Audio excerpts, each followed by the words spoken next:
Fees curry rice हरियो खोर्सानी चट्टसँगले टोकेर फिस करी चाहिँ यो हो।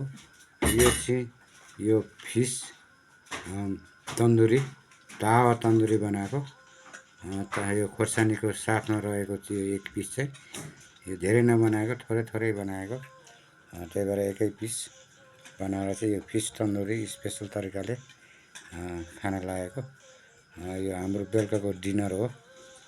कहिलेकाहीँ पनि यसो माछा खानुपर्छ, त्यही भएर चाहिँ यो माछा हामीले बनाएर चट्टसँगले खाना लागेको।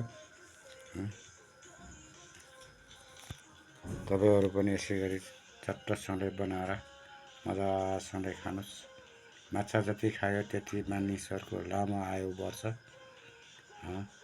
महिनाको 2 चोटि 3 चोटि खानुहोस्, त्यति फाइदा हुन्छ। अरू माछा मासुभन्दा माछाको एकदम भिटामिन हुन्छ र आयु पनि 10 देखि 15 वर्ष बढाइदिन्छ।